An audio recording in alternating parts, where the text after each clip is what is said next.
Overnight on the 20th to the 21st of November 1942, the 534th Regiment of the 384th Infantry Division was sent to the Verkhney-Buzinovka area to reinforce the new line that the 6th Army was building.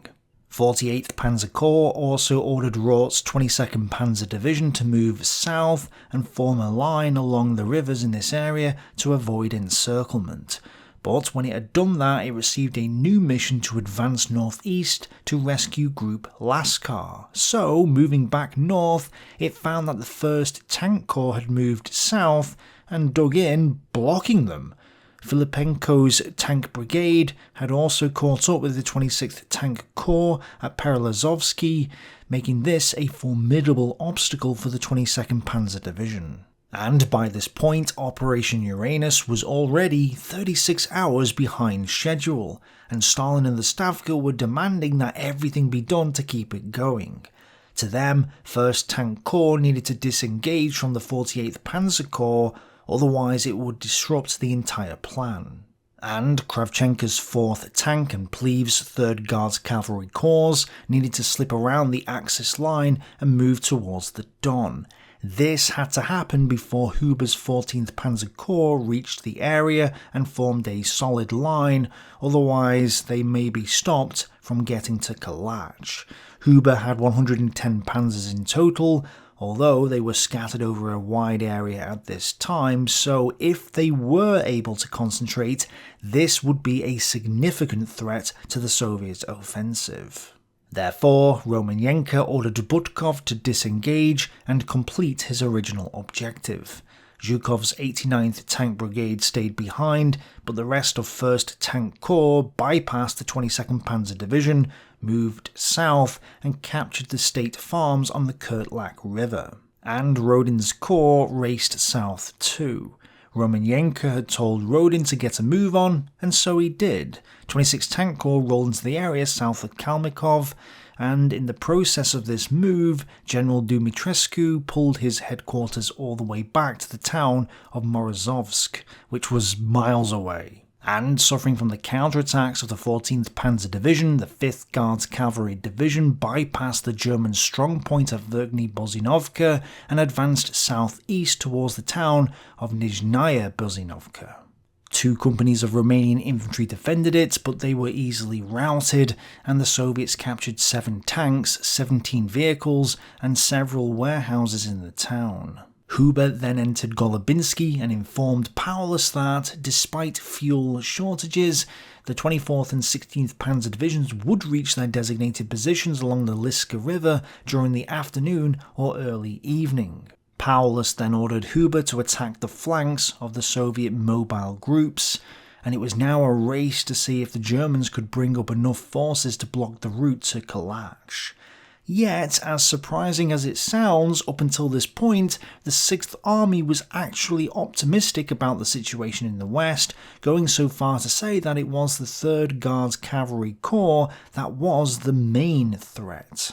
Late in the morning, however, the picture became increasingly clear. Von Weichs warned Paulus for the first time that his army was threatened on both flanks, and it was then discovered that 4th Tank Corps was heading towards the Don, south of 3rd Guards Cavalry Corps. Paulus and Schmidt at last recognised that the enemy was aiming for a full encirclement. Sweeping aside Romanian rear service troops, Kravchenko captured the town of Sukhanovsky along with 5th Guards Cavalry Division. 24th Panzer Division's Kampfgruppe Don had fought to retain it, but were forced back to the east, as Kravchenko took more villages as well. 4th Tank Corps had lost 16 tanks, but had captured 550 enemy vehicles, an airfield with 25 aircraft, and several warehouses, one of which had a store of 150 heavy Maxim machine guns. Then, catching up, Rodin's forces sped towards the Don, reaching the Liska River after darkness fell. Filipenko's 19th Tank Brigade rolled into the village of Plesistovsky, and the Axis rear service units there fled in complete panic. So panicked, in fact, that they left behind 300 Red Army prisoners who insisted on joining Filipenko's ranks. The brigade also captured a maintenance workshop, 2 warehouses with food and clothing, 400 vehicles and 300 motorcycles. Back in the west, the 22nd Panzer Division was caught in a stalemate with the 2 Soviet cavalry divisions and their supporting tanks. Neither side could really do much, but this ultimately benefited the Soviets as Rort failed to strike northeast to help the Romanians. To the west, the 21st Cavalry Division and 8th Guards Tank Brigade joined the 159th Rifle and 14th Guards Rifle Divisions and pushed the Romanian 9th Infantry Division back to the Krivaya River. The advancing cavalrymen were mostly on tanks rather than horses and overran the 9th Division's headquarters, forcing them to flee in disorder. The riflemen also reached the river by the end of the day, encircling an entire Romanian regiment on the way. To the east, Danilov's 119th Rifle Division moved southward along the Zaritsa to the Zirki area against the Romanian 1st Armoured Division. Georgi was ordered to strike towards the 22nd Panzer Division and believed that the Germans were advancing towards him, so he left some of his force to resist the 119th Rifle Division and then moved southwest over the Zaritsa River. They were then blocked by elements of the 5th Tank Army, with another 20 of its R2 tanks being wiped out in the process. Worse, this move opened up a gap in the lines, granting the Soviets a golden opportunity to encircle Group Lascar. The 124th Rifle Division pushed the Romanian 5th Division east, and Colonel Belov's 50th Guards Rifle Division with the 216th Tank Brigade in support clawed their way towards Golovsky, overrunning and seizing most of the logistical services of the Romanian 6th and 13th Infantry Divisions in the process. The 6th Division was only lightly engaged at this point and so sent a detachment with Bofors guns to defend the town. The good news was that the eastern flank of Group Lascar held firm against the 333rd Rifle Division, which also attacked towards Golovsky. But the bad news was that the 277th Rifle Division slipped south of the Kirtlag River and linked up with the 119th Rifle Division, so Group Lascar was finally trapped in its pocket. Zooming out a little, it's clear that Romanenko's forces had made better progress compared to the previous days, and the threat to Kalach and 6th Army's supply lines was significant for the first real time since Operation Uranus began. 14th Panzer Corps' main defence line had been bypassed, and Paulus and Army Group B's hope that Huber could stabilise the situation and maybe even counterattack was fading. Their western flank was now in serious trouble. But the Soviets were still well behind schedule. Butkov should have been here on the first day, and Rodin still hadn't taken his second day's objective. This is a testament to the German and Romanian units who had resisted more stubbornly than expected. And there was still a potential for the Germans to delay or maybe even stop the Soviets from reaching Kalach. The 16th Panzer Division was at the Don River, and more elements from the 14th and 24th Panzer Divisions were moving in from the east, along with Kampfgruppe von Hanstein, which contained parts of the 3rd and 60th Motorised Divisions. And more infantry elements were being organised too. So victory could still be taken away from the Soviets if they didn't get to Kalach immediately. It was this evening that General Dumitrescu requested permission for Group Lascar to break out of the trap it was in. Army Group B's commander, von Weichs, supposedly repeated Hitler's order of the previous day and refused to allow a retreat. Except he didn't, because Hitler didn't order Lascar to stand fast the previous day, as I explained last episode. He only ordered it to stand on this day. But I'm now wondering if this was actually von Weichs playing the madman get out of jail free card. Did von Weichs reject Dumitrescu's request and then later blame his failure on Hitler? Maybe so. But either way, it was too late to either save Lascar or order him to break out. And regardless, Dumitrescu ignored von Weichs and secretly ordered General Lascar to make preparations for a breakout. Plus, Lascar had already started to do this himself anyway. So the stand-fast orders are a moot point anyway because the Romanians acted on their own initiative. And interestingly, Halfer later suggested that this may have undermined the determination of the encircled divisions and precipitated their collapse, but it is unlikely to have altered their ultimate fate. So yes, prematurely ordering your troops to break out of a pocket might cause troop morale to collapse, something to bear in mind later when we're talking about the 6th Army. And far from helping them in their breakout, Army Group B had little choice but to order the 48th Panzer Corps to fall back, which it was being forced to do anyway by the pressure of the Soviet offensive. If catastrophe was in the air in Romanian circles, a sense of impending doom began to grip 6th Army's headquarters late on the 21st of November. Given that day's disturbing events, there was no denying the perils facing the army at this juncture. While one disaster was playing out in the west, to the south of Stalingrad, a catastrophe was unfolding. By this point, a massive gap had been torn between the German 4th and Romanian 6th Army Corps, and 3 Romanian divisions had been wiped out, with another being partly overrun and the rest forced to fall back. The only saving grace was that the 29th Motorised Division had counterattacked, but this had only achieved limited success, and the overall situation for the Germans was dire. For the Soviets, things were looking really good. The Romanians in the pocket at Lake Sarpa surrendered overnight, and the Soviets captured 2,500 soldiers as a result. 29th Motorised Division was causing them trouble, trying to help the Romanian 20th Infantry Division as best it could, and Shumilov's forces barely went anywhere thanks to the 29th Motorised and 297th Infantry Divisions. But the only reason Laser was seeing any success was because the 13th Tank Corps was overextended and didn't have its full force facing the Germans.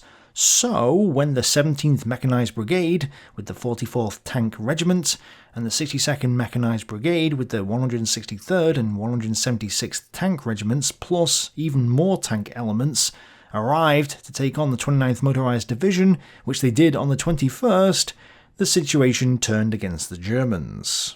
The 163rd Tank Regiment strolled into the sights of the 129th Panzer Battalion, and a battle broke out that lasted for hours. Both sides took heavy losses, although German records are lost for this action.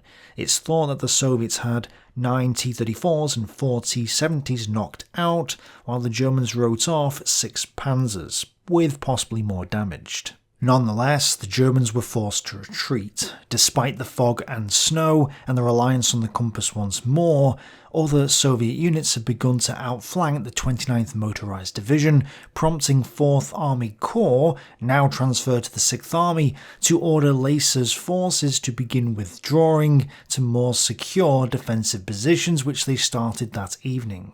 A small Kampfgruppe of pioneers and other elements left the main part of the division and headed for Zeti. And although some authors have concluded that 29th Motorised Division was stopped in the middle of a victorious counterattack, the reality was that the situation had gotten completely out of hand. To the south, the 36th Mechanised Brigade continued its assault on Plodavite, with Rodinov's brigade slipping around the flank of the village and compelling the defenders to fall back. Volsky's corps then proceeded westwards, followed by the 126th Rifle Division, while the 302nd Rifle Division moved south towards Tundatovo. The 60th Mechanised Brigade went towards Tingota Station, capturing an entire regiment from the disintegrated Romanian 2nd Infantry Division as it did. The 59th Mechanised Brigade took the 74th Kilometre Station before moving on to see Zeti at 1700 hours. They also captured 500 Romanians, but decided to wait the night instead of pushing on, which would have consequences the next day. and the 36th Mechanized Brigade with the 55th Tank Regiment took Abganeriva Station, along with the 4th Cavalry Corps' 81st Cavalry Division, which had caught up to them. Abganeriva itself fell to the 61st Cavalry Division, which captured 600 Romanians in the process, as the 6th Romanian Army Corps' only reserve, a small mechanized unit, tried to counterattack. This was partly encircled and then annihilated, with the 6th Corps basically disintegrating at this point. There was nothing left to stop Trofanov moving on to his objectives, so the cavalry units continued southwestwards, threatening the rear and flank of the 4th Romanian Division to the south. Thus, by the evening of the 21st, Romanian lines were non-existent, and the southern flank of the 6th Army was looking vulnerable. Most of the remaining Romanian formations had also lost their heavy weapons and equipment in the retreat, and there was a shortage of both fuel and ammunition. The 4th Romanian Infantry Division was the only complete infantry division left. One infantry regiment from the 1st Romanian Infantry Division had managed not to get encircled and was now defending Tundodovo, and the cavalry divisions of the 7th Corps were moving to form a new line, but that was it. There was nothing else left. If Manstein was going to counterattack and reach Stalingrad from this area, which he would attempt to do, then Hott would have to find units to fill the gap, and he'd have to do so quickly. The massive gap in the lines was also why Hott, or von Weichs, it's not clear which, ordered the 29th Motorised Division to withdraw to the northwest, into the forming Stalingrad pocket. And I want to point this out because the 29th Motorised Division didn't have to fall back into the Stalingrad pocket. It had the choice to just go west or southwest. But, because there were no other units to plug the southern flank of the 6th Army, it was ordered north, and this was a good thing for Paulus. Had the 29th Motorised Division not gone north, then he wouldn't have had a strong division capable of leading the breakout of the Stalingrad pocket. So the only chance for Paulus to ever break out came because the 29th Motorised Division had been sent north. However, a counter-argument to this is that had the 29th Motorised Division gone south, then Hott and Manstein would have had an extra division to strike towards the 6th Army with, which potentially could have allowed them to get to Paulus. Of course, it's doubtful that one extra division could have made such a difference, but I just wanted to offer an alternative opinion from the usual narrative. But yes, even though some have suggested the 29th Motorised Division didn't have a chance of stopping Eremenko's attack, and arguably did the right thing in falling back to the north. It is worth considering the fact though that one motorised division did have an impact on the Soviet offensive, and that the 48th Panzer Corps, with one Romanian armoured division and one weak German Panzer division, managed to delay the offensive by maybe a day or so. If then the Axis divisions had been at full strength, or if they had, let's say, an extra division or two behind the Romanian lines, it's not unreasonable to assume that the Soviet offensive may have been derailed or delayed enough so that the German commanders could have reacted to events. But then again, the German commanders were reacting to events, as we're about to see. Hott's headquarters was directly in the path of the Soviet advance, and so he had to hastily evacuate to Nizhny Cherskaya in a panic. Interestingly, after hearing that Soviet tanks had been spotted nearby, Paulus also moved his headquarters in a chaotic rush to the same place because it had good communications. Is this an indication that he was thinking of withdrawing? Werner Hapt says that Hott lost contact with his units and that the 4th Panzer Army was temporarily subordinated to Paulus. And since the Romanians had disintegrated, this was why the 4th Romanian Army wasn't formed on the 21st as originally planned. The Romanian forces to the south of Stalingrad remained under Hott's control, a German army with no German units, just Romanian ones. Looking at the overall picture at the end of the 21st of November 1942, we can see that the situation for the 6th Army had seriously deteriorated. These are the lines at the beginning of the battle, and these are those at the end of the first day, the 19th, and things aren't looking too bad at this point. Even by the end of the 20th, the 6th Army isn't yet in a bad position. There's still more than 120 kilometers between the two Soviet pincers at this point, and so deciding to abandon Stalingrad at this juncture seems premature. It's only really as a result of the huge advances on the 21st, especially on the northern flank, that the situation becomes dire for the 6th Army. Only when the two pincers were about 70 kilometers from each other, and when von Weichs informed Paulus what was happening, did the situation look bad enough for a withdrawal to be considered. It's because of this rapid advance on the 21st that turned the situation from being relatively okay to being a disastrous one. So, by the time that it became obvious that the 6th Army was going to be encircled and that they should maybe consider abandoning the city, events overtook them so quickly that it was too late to react. I would argue that the only time Paulus could have seriously considered abandoning Stalingrad would have been now, on the 21st. Before the late morning of this day, he didn't know that he was about to be encircled, so he couldn't have decided to save the 6th Army before this point. And even if he had reacted instantly and decided to do it, and even if every soldier in the 6th Army just picked up their rifles and started walking, by the time they got to the Don area, they'd have to fight their way out. So it was no longer a case of simply abandoning Stalingrad. By the time the situation deteriorated to the point where a withdrawal could be considered, it was now a breakout operation, not a simple stroll out of the city. It's reported that Zeitzler spoke with Hitler on the evening of the 21st, and he tried to convince the Führer that the 6th Army had to withdraw. Except, Zeitzler was only calling for a withdrawal from the city of Stalingrad to the lower Don and Cher rivers. He wanted to concentrate here so that they could defeat the Soviet spearheads and keep the supply routes open. That's not the same thing as simply abandoning the entire area, and Hitler, with the airlift and relief operations in mind, refused to allow even this, probably because he knew it was too late to do any of that.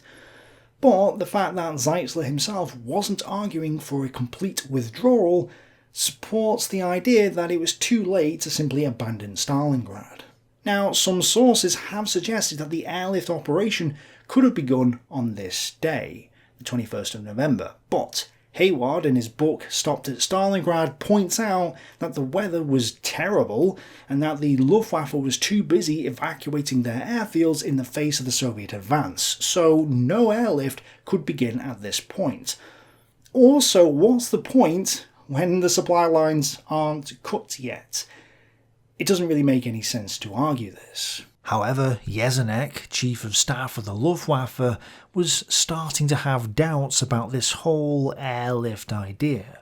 He therefore rang Richthofen to ask him what he thought, and Richthofen told Jesenek that he was wrong, an airlift wasn't possible. "You've got to stop it. In the filthy weather we have here, there's not a hope of supplying an army of 250,000 men from the air. It's stark, staring madness." Yet, so the story goes, when Jesenek went back to tell Hitler that they had to abandon the airlift idea, Hitler stuck to his guns and based all future decisions on Jesenek's initial assertion that the airlift could be accomplished.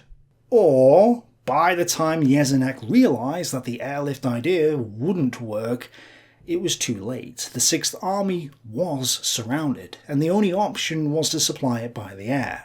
Hitler therefore insisted on the airlift, since the alternative was not to supply the 6th Army at all, and let it fold within a few days. But discussions about the airlift idea had seeped through the ranks, and when Fiebig telephoned the 6th Army to discuss the situation, Paulus' Chief of Staff, Schmidt, informed him that they were going to form a hedgehog position around Stalingrad and then would receive supplies from the air.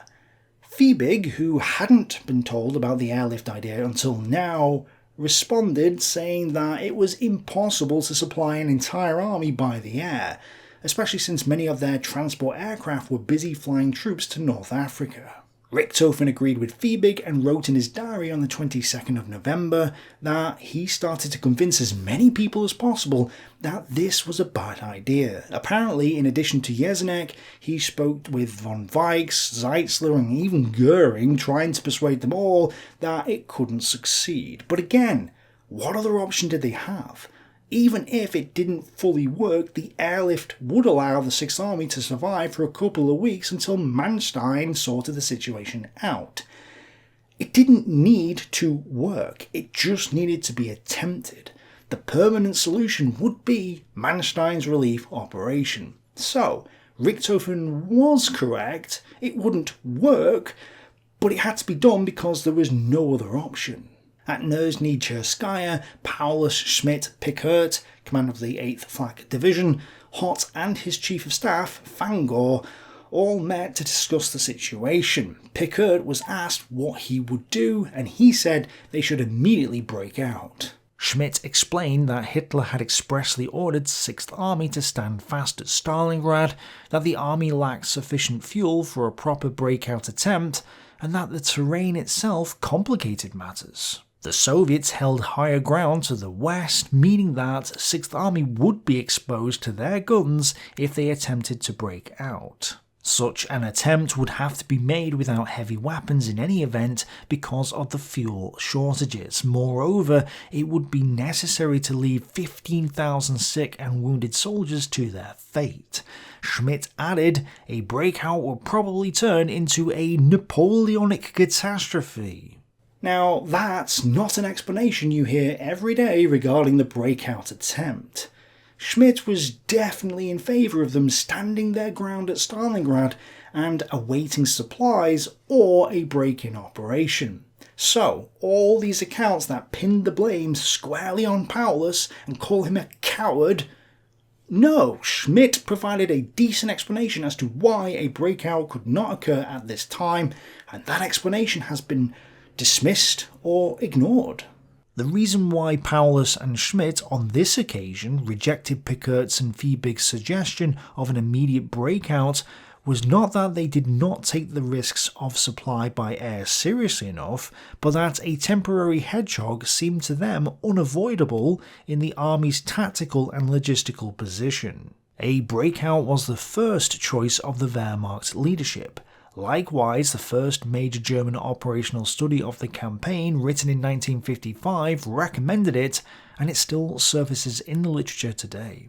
It would have been a far more difficult operation than many analysts allow, however. Not only was virtually all of 6th Army's fighting strength embedded in Stalingrad, but the army's supply, fuel and transport situation was bordering on the disastrous. Paulus had long ago sent away the horses, for example, the backbone of 6th Army's transport. But regardless what the army leadership wanted, at the same time, at Gumrak Airfield, inside the forming pocket, Seydlitz summoned the other corps commanders of the 6th Army for a meeting about what should be done.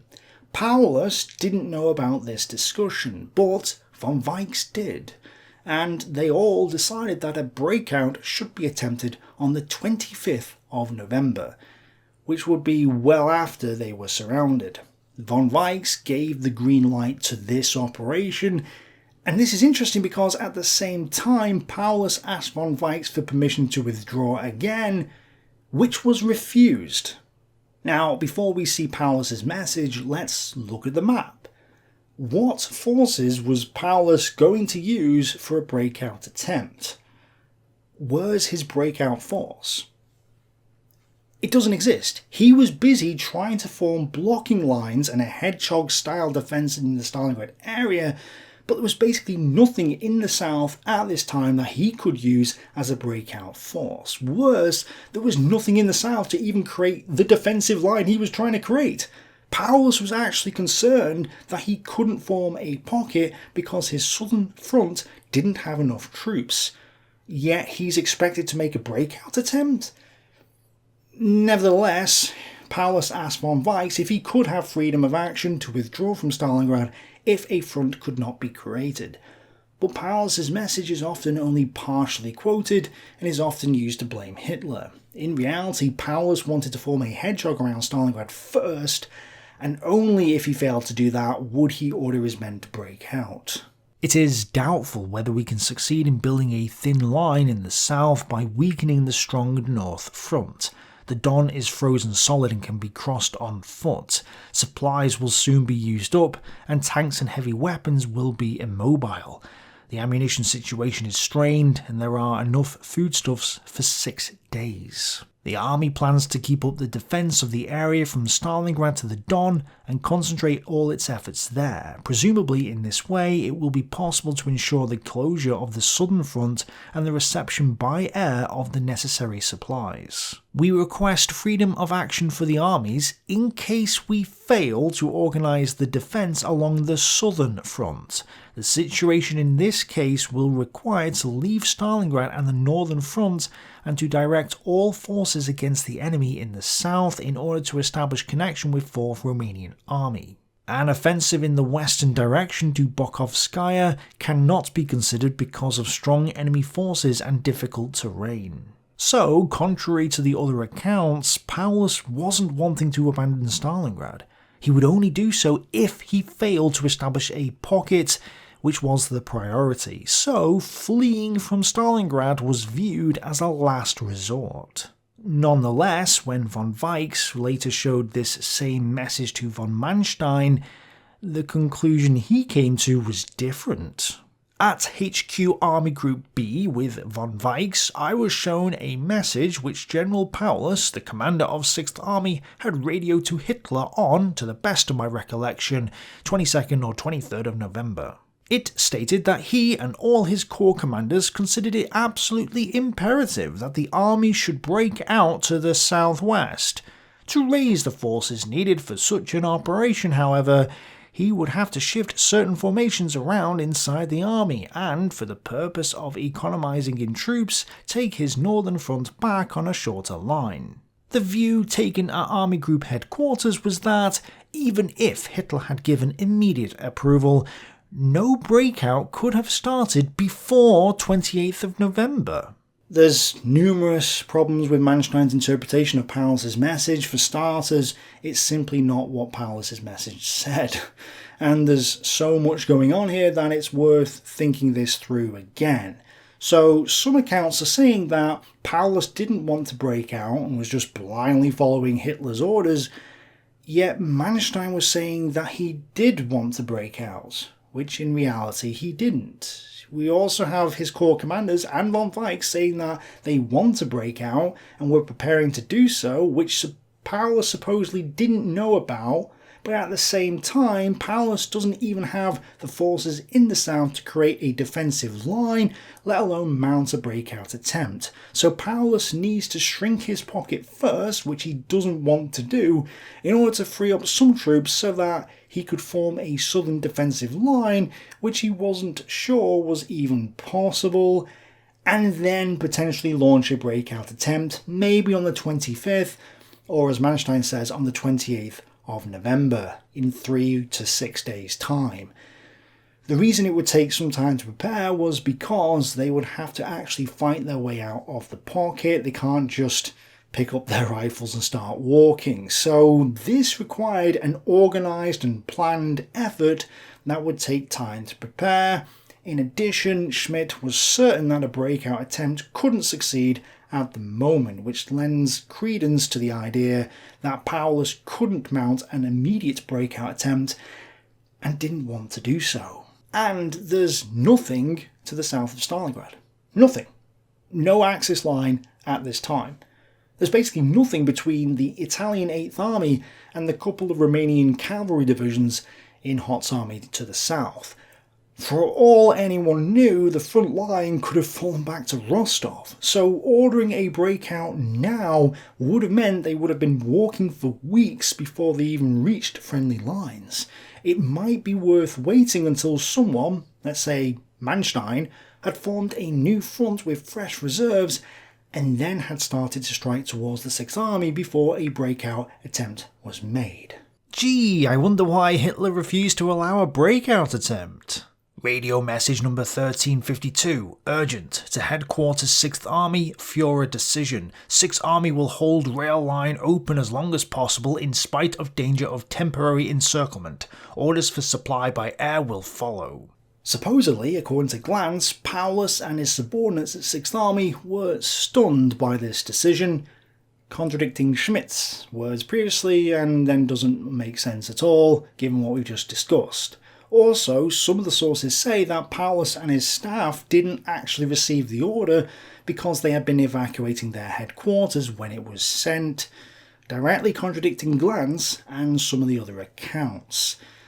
This makes sense because this order was sent on the 21st, which explains why Paulus kept asking over and over for permission to retreat. He hadn't actually received Hitler's standfast order yet, so perhaps Hitler's order wasn't even a factor in the decision to hold at Stalingrad. Virtually every German commander in southern Russia believed that only an immediate breakout would save 6th Army. Meanwhile, Paulus, a loyal and successful officer of the Third Reich, hesitated to disagree with Hitler. He had been under enormous nervous strain since the Kharkov offensive in May. Now, faced with the crisis of encirclement, he seemed too much in control of himself, too passive, as if he were unwilling to give vent to his concerns. No, Paulus wasn't passive. He and Schmidt looked at the situation and believed it wasn't possible to launch a breakout operation. So rather than just stubbornly sitting at Stalingrad and being wiped out, there was a serious discussion and effort being made to enact a breakout attempt. In the end it didn't happen, but the idea that nervous Paulus alone was just blindly following Madman Hitler's orders is contradicted by these facts. He may not have even received the order from Hitler in which to disobey. Yet, despite saying that no breakout could have started before the 28th of November, Manstein blames Hitler anyway. However, Hitler had turned the request down and forbidden any retraction of the Northern Front. Well, maybe there's a reason for this. The Northern Front had proven to be a decent defensive position, so leaving it when no breakout attempt could be made until the 28th of November doesn't make sense. Evidently, General Paulus did everything possible within the limits of Hitler's order binding him to Stalingrad to extract forces from those of his army fronts which were not so seriously threatened in the first instance. Except Hitler wasn't binding Paulus to Stalingrad, the Red Army was. Why is he blaming Hitler instead of the Soviets? One may say safely that the encirclement of 6th Army could only have been prevented if the latter had attempted a breakout in the very early stages. No, this isn't the case at all. It's far more complicated than Manstein is making it out to be. The onus of ordering it to do so lay with the Supreme Commander. While General Paulus should certainly have taken his own decision to disengage from Stalingrad, he could hardly have done so as early as OKH not being briefed, as the latter was, on the situation in the neighbouring army areas. Yeah, this sentence doesn't make any sense. Is it a bad translation, or just Manstein not writing clearly what he was trying to say? By the 22nd or 23rd of November, when he did ask for permission to break out, the vital hour may already have been missed. He is correct in stating that the vital hour had already been missed. By the 22nd or 23rd of November, no breakout could have been attempted. But he's wrong to suggest that Paulus should have abandoned Stalingrad before it was obvious that his army was in trouble, which is clearly unrealistic. He then blames Hitler and Paulus for this, but again, that's completely unfair. He should be blaming the Red Army for outplaying them, but can't do that because his National Socialism prevents him from admitting that the Soviets had actually beaten the glorious German army. There's another aspect to this too. Manstein has explained that the breakout attempt requested on the 22nd couldn't have been started until the 28th of November, 6 days later, so even if Paulus had miraculously understood at the start of Operation Uranus on the 19th of November that his army was going to be encircled and had reacted instantly, it would have taken him 6 days to prepare that breakout operation. That breakout operation wouldn't have started until the 25th of November, after the encirclement had been complete. So by the time that Operation Uranus was launched, the vital hour was already long gone. If Paulus was to have successfully withdrawn from Stalingrad, he would have had to have abandoned Stalingrad before Operation Uranus was launched, meaning that he needed to have known for certain that Operation Uranus was going to be launched, would have been successful, and would have encircled his army, none of which he could have known. In other words, the argument that most historians agree with, that Paulus was passive and should have abandoned Stalingrad, is completely unrealistic. Manstein then goes on to say that Paulus didn't dare question Hitler, that he was too loyal to the Führer, and that Hitler was too closely bound to Stalingrad due to his own reputation and prestige. And even though others have repeated this narrative, it's completely false. It had nothing to do with prestige or Paulus lacking the guts to challenge Hitler. I have a video on the Stalingrad propaganda idea, and that seriously calls into question the prestige issue, and Paulus could have only launched a breakout after it was too late for one to succeed, by Manstein's own words. And since he had to stay in Stalingrad, that wasn't Hitler's fault, or Paulus's fault, or anyone else's fault. It was simply the reality of the situation. The events, and the Soviets, had overtaken Paulus before he could reasonably act. The only question then is, why do some of these accounts say that Hitler and Paulus are to blame? Well, they're either trying to put all the blame on Hitler to paint him as a madman, which lets them off the hook for their own mistakes at other times, or they're trying to blame Paulus as a way to let themselves off the hook. Surely the army group commander, von Weichs, is to blame for the 6th Army's encirclement, since 2 of his armies, one German, one Romanian, had collapsed under his watch. But no, von Weichs is never the focus of the debate. It's always Paulus. Neither is Hott. His army collapsed as well. 1.5 of his corps, including all his German divisions, ended up in the pocket, but he's never blamed for this. No one says that he should have withdrawn from Stalingrad prior to Operation Uranus. And the reason why is because pointing the finger at Paulus and Hitler lets numerous other generals off the hook, and takes the emphasis off the Soviets. It's not that the Soviets won, it's that the Germans lost. Lost victories, as Manstein's book is called. That's what's happening here. But that narrative is wrong. The Soviets won and the Germans lost. And while the German generals could have done things differently and maybe performed better, they were simply outclassed by the Red Army. But since they can't admit that, or place the blame on the army commander von Weichs, or on Hott or anyone else, the fault must lie with madman Hitler and nervous Paulus. So this is a very simple case of none of the German generals wanting to take responsibility for what happened, or granting the Red Army a victory which they rightly earned. Well, they're not getting away with it this time. More events occurred on the 22nd of November regarding the airlift problem and the ground warfare too, but we'll have to hear about them next time. If you haven't seen my video on the German propaganda efforts at Stalingrad, and whether Hitler was as obsessed with Stalingrad as is often claimed, check out this video right here. Thanks for watching, bye for now.